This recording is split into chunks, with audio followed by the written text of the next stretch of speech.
You've seen the schedule. So let's not waste each other's time here, because we don't have a lot of time doing the hard stuff that we need to do to get to where we want to go. This is about winning. It's about winning the world championship, period. It's time for another edition of the Mike McCarthy Show, powered by Reliant Energy, inside the Globe Life studio here at the Star in Frisco. Bill Jones, along with Cowboys head coach Mike McCarthy. Of course, the bye week this week. The Cowboys sitting there at 5-1, 3 games up in the NFC East after a big win over the New England Patriots on the road last week. And Coach, a lot of teams say that it's a good time to have a bye week. And I would say probably where you are right now, even though you'd like to keep the momentum going, it probably is a good time, especially considering where Dak is right now. Definitely. I mean, starting with Dak, this will definitely help us, and we'll see how he is when we get going on Monday when the players return. But I really like the way the schedule breaks up. I think we talked about this in the spring. 6 games in a bye week, and then we get another 6 games in 33 days. We call it a mini bye weekend, and then we have 5 games in 33 days. So I think that's really balanced. It gives you some natural breaks.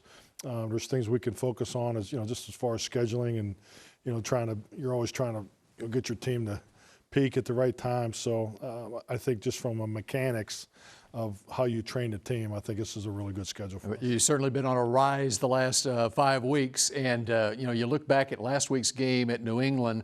I've been watching Cowboys games for a long time, and I would rank that game as one of my top 5 regular season games of all time. Just everything that was involved in that one.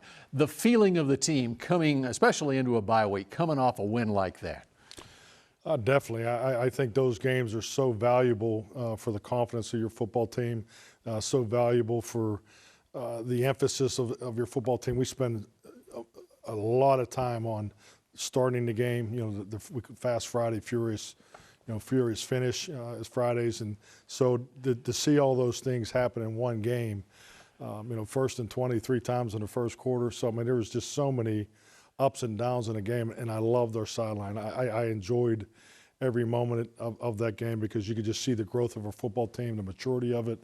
The guys never blinked. To go from 4-minute to 2-minute on defense and all the different things that just there was a lot of great situations in that game, and our guys just kept punching, counter punching back at every challenge. Yeah, and you got to love where your offense is through the first 6 weeks of this season. Number 1 in the league in scoring offense, number 1 total offense. I think number 3 passing offense, the rushing offense. It's all coming together, isn't it? Oh, definitely. I think our numbers are excellent. I'm very excited about what's in front of us too. I mean, Kellen Moore, the whole offensive staff. Particularly our young guys. We got some quality control guys that just do a fantastic job. I want to recognize those guys. But just the connection with the players, and you can just see it growing. I mean, it's something that started in the off-season program, really kind of caught fire in training camp. But we had some adversity in training camp, but we have improved every week.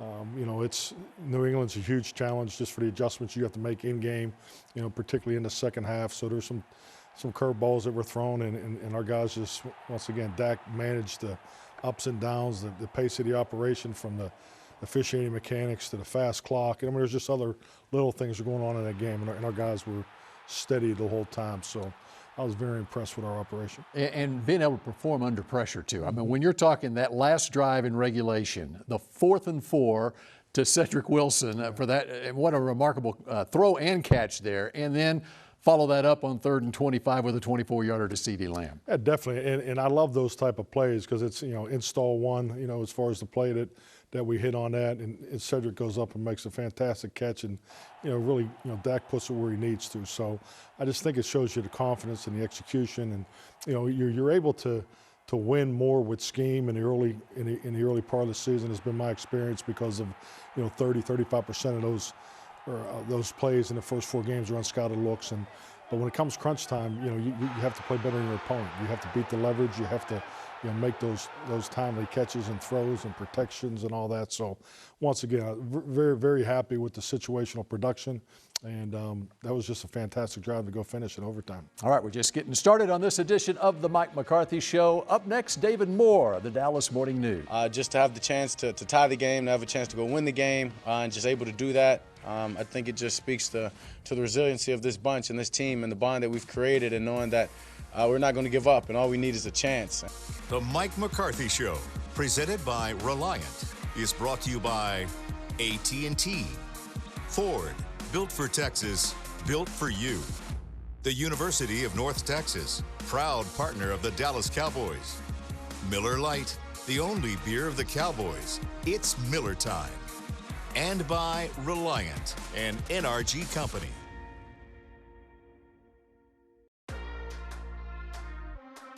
This segment is brought to you by the Dallas Morning News. Nobody does sports like Sports Day. Your home for complete Dallas Cowboys coverage. Welcome back to the Mike McCarthy Show, powered by Reliant Energy. And now joining me inside the Globe Life studio here at the Star in Frisco, David Moore of the Dallas Morning News, Sports Day, DFW.com. Okay, a 5-1 start at the bye week. How surprised are you this team is 5-1 right now? Oh, I'm not surprised, Bill. I think I went out there ahead of everyone and said, this team, I can't see them losing more than one game going into the bye. No, I think this, outside of the building, I think this has exceeded expectations of what this team could be this quickly. And when you want to look and point to reasons why, I would say one, that Dak Prescott. You would have thought, based on previous history of other players coming back from significant injury, it was going to take a while to play to that point. With him, it did not. You saw it the first game against Tampa Bay. I think this defense under Dan Quinn, with all of the new players from a draft perspective and a free agent perspective and a new defensive coordinator, to come together as quickly and play as cohesively as they have done this early in the season, especially with some key injuries to guys along the way here, to Marcus Lawrence and others. I don't think you could have envisioned that. I think you could have envisioned this maybe after the bye, but to have this before the bye. And a third one I would point to, if we only want to keep it to three, would be Ezekiel Elliott. He had stated going into the season that he was frustrated by how he performed individually last year and felt he needed to remind people of who he was as a player. That reminder has gotten across to the rest of the league, I would say, in these first 6 games. All right, so who in the first 6 games of this season is the most surprising player on this roster? I don't think it's even in question. I would expand that to the most surprising performance in the league is Trayvon Diggs. Every week you say, well, he can't keep this going. He can't keep it going. So what does he do against New England? He gets a pick 6 in the fourth quarter to change the direction of the game and the flow of the game. Just his ability to put himself consistently not only in position to make plays, but to make them at a position who hadn't seen players get this level of interceptions this quickly in the season in a long, long time. Again, I think it's very interesting that you have to go back. I think the last player who had 7 interceptions through 6 games was someone named, Tom Landry, I believe, right, when he played for the Giants. Yep. So this hasn't happened in a long, long time. All right, and finally, okay, what about sustaining this? The schedule does get tougher, it looks like, in November. It gets tougher, but I will also say this, based on how Dallas has performed to this point, how many games will they not be the favorite, or will they not be expected to have a very good chance to win as long as they don't have significant injuries to key players the rest of the way here? I think when you have a 5-1 cushion, you've elevated the conversation of what you should do the remainder of the way. And in these final 11 games, with the players they are getting back, I mean, you're going to get 2 players back on the offensive side of the ball, and Lyle Collins and Michael Gallup for the Minnesota game. You're going to have DeMarcus Lawrence come back soon, not right after, but in November. You're going to have Kelvin Joseph come back. You're going to have Neville Gallimore come back. You're going to have Tristan Hill come back.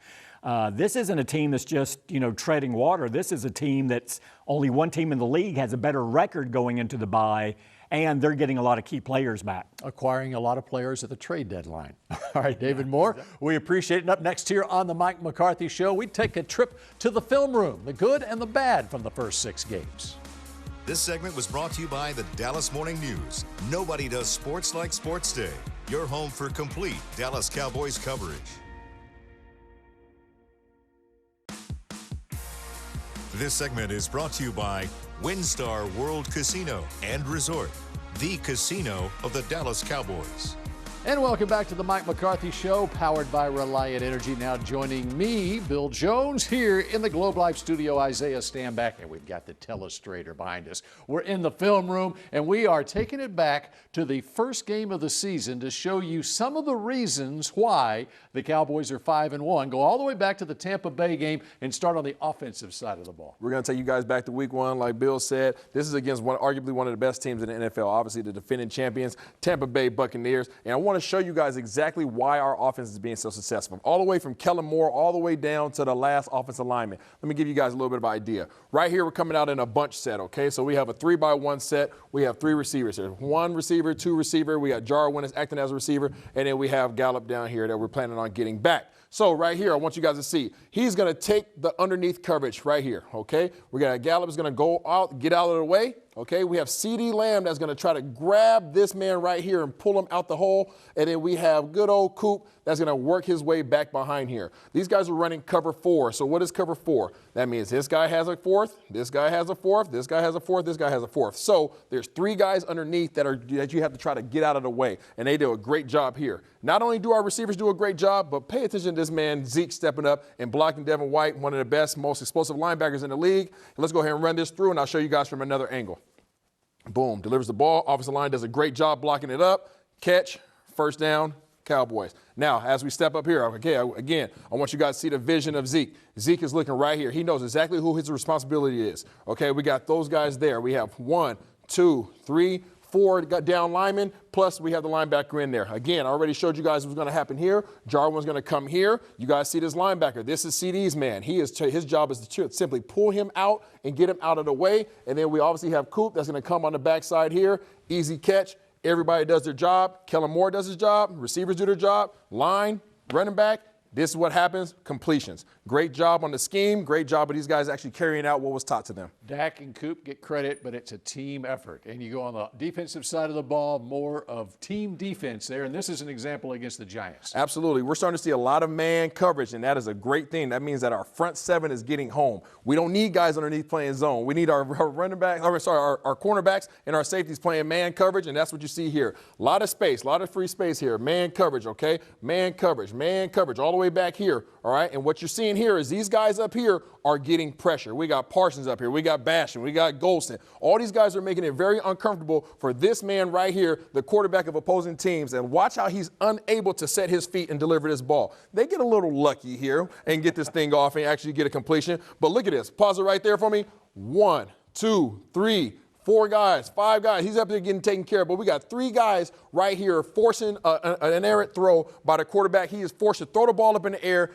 Old school Hail Mary. Try to steal that from us. All right, and they just get lucky with a little catch here. But that's something that's allowing us to make plays like we're about to show you on this next one. All right, so take you back to last week against the Patriots and Trayvon Diggs. That boy, number 7, okay? He was working on number 7 this entire game. He's doing a great job of making plays and working Dan Quinn's system. Again, much like last play, we have all these guys at the line of scrimmage. This quarterback right here, he did a great job against us, right? But we're creating problems for him because all of a sudden he's trying to figure out who are going to be the most 5 dangerous guys on this front. We have 6 guys walked up on the line of scrimmage. We have Gregory, right? We got Parsons, 2 of our best rushers on the line of scrimmage. And then what do we have here? Again, man coverage, okay? Man coverage, all right? Man coverage right here, okay? And then I want you guys to watch how Diggs hangs a little hanger fruit right there, a little carrot, and wants to try to bait McMorris to throwing this ball right here. He does a great job sitting, pause it right there. Boom, all right, as he sees, here's a 3-step drop. This quarterback is looking in the whole time. Diggs is sitting on the outside of this receiver, knowing that the only route that he can run is a slant. So when the slant happens, what does he do? He bites on it, he goes straight in there, grabs the ball, Why, thank you. I'm wearing number 7. I'm getting number 7 right here, plus a touchdown. Wow, and amazing. And so Trayvon knows where it's what's happening on the play, and he's in position to make the play. Yeah, absolutely. I'm going to show you this angle right here again. This is a better angle. Show you guys already know what's happening here, but go ahead and play it through a little bit. And I want you guys to watch the vision of this guy. Look at this right here. He's biting on it. Bound. He knows exactly what's happening. Look at the break. Takes off on that thing. Johnny on the spot.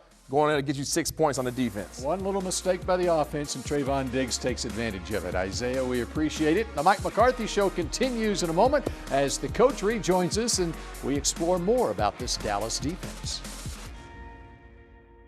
Welcome back to the Mike McCarthy Show, powered by Reliant Energy, as the coach rejoins us now here in the Globe Life studio. And let's talk about this defense. Let's talk about Trayvon Diggs. I was wondering last week against New England, okay, he gets an interception every game. When's he going to get a pick in this game? And sure enough, late in the game, he gets the pick. Not only the pick, but the pick six. It is absolutely remarkable what he's doing. Definitely, he's on a tear. He's in the process of doing something special right now. But that was such another big play in the game for us. The momentum swing, and I thought the ups and downs. Particularly the first quarter, and our defense was really on fire there through the second and third quarter, and had some challenges in the fourth quarter. But they came out with a different offense, particularly the personnel group that they played. Probably 20, 25 plays in the game. They hadn't shown probably 2 plays the whole season. So I thought the in-game adjustments of our defense was right on the mark. I mean, I can't say enough about Dan Quinn, the staff, and the players, just the way they handled the adjustments. And tied an NFL record. I'm not sure if he's aware of it or not, but the interceptions in 6 straight games, and the first one to do it in the NFL, of course, is the great Tom Landry. Absolutely. No, it's awesome. I saw it in the clips, and just what a great honor. All right, let's talk about a couple of other guys, a couple of your rookies, and we've talked a lot about Micah Parsons, but I want to center in on Osa Odigizua and what he has done through the first 6 games of his NFL career. Osa is mature beyond his years. I mean, he's you could really see it in training camp, and I think like a lot of the linemen, the offensive, defensive linemen, just because of the way the offseason program's structured. I mean, there's obviously things that you're excited about when you get your draft class and they're able to move and watch them integrate and watch them pick up the system, who picks it up quicker, and things like that. But Osa is just, has been so steady in his progress throughout his time here. And, I think he's playing at an extremely high level, especially for a rookie. And then when you look at Parsons, he started out playing on the outside in the game against the Patriots and back to the traditional linebacker. His versatility gives Dan Quinn a lot to play with on defense. I mean, the versatility of Mike is remarkable. I mean, what we asked him to do, particularly his first year, is definitely unique. So his ability to play on the line of scrimmage, obviously play the Mike linebacker position, key communicator, all those things. So he makes it look easy. I mean, for a young player, football comes very, very natural to him. All right, we're talking special teams when we wrap up the Mike McCarthy Show in just a moment. Final couple minutes of the Mike McCarthy Show, powered by Reliant Energy inside the Globe Life studios here at the Star. And my unsung star this week, well, you all know that he shined bright on special teams. That would be Luke Gifford. Last week, you said we need to talk special teams. We need to talk special teams. This is a big week for Bones Fossil. Sure enough, when the Patriots, it was almost last second they decided to punt. And as prepared as that special teams unit was going out there and getting the block punt, didn't turn into points as it turned out, but that's a whole nother story. But you can't block a punt any better. It was textbook what Gifford did. No, outstanding. And really, John Bones Fossil and the special teams, what a big night for that unit. And, you talk about meeting the challenge. I mean, that's clearly the most experienced special teams unit we'll face all year. They put, a major emphasis on special teams, particularly with the personnel. So, and our guys really rose to that was a huge play in the game, don't get me wrong, but there's a number of really good plays. Our younger players really stepped up. Luke, that was, like you said, it was textbook. He took it right off the foot, exactly how you teach it. So very, very happy with our special teams. It's a big day for us. All right, bye week. It's kind of unusual. Of course, the Cowboys with the bye week this week, play Minnesota next week, and the Vikings also have a bye week this week. Which is unusual. usual. Which kind of gives you a free day on Sunday, right? How do you spend it? Yeah. I mean, because in the past, like on the Thursday game, you get the coaching staff together to study the next opponent. Now they're not playing, so it's kind of nice, isn't it? Well, frankly, it gives us more time to spend on self-scout, and we're going to do a unique study with our players on Monday when they come back. We call it Cross the Hall, where the defensive coaches will coach the offensive players and vice versa. And it's something our players get a lot out of. It's something our coaches get a lot out of. I think it's great for group dynamics. I think it's all about enhancing the culture. But it's just, once again, we're just trying to raise our football IQ all the time. And, you know, players and coaches love to talk ball, so we're going to do a little Cross the Hall. All right. Enjoy your Sunday off. There'll be plenty of busy Sundays ahead. We appreciate it, Coach, and we appreciate you joining us here for the Mike McCarthy Show, and we will see you again next week. The Mike McCarthy Show, presented by Reliant, was brought to you by Ford, built for Texas, built for you. Bank of America, the official bank of the Dallas Cowboys. Miller Lite, the only beer of the Cowboys. It's Miller time. Geico, switch today and see all the ways you could save.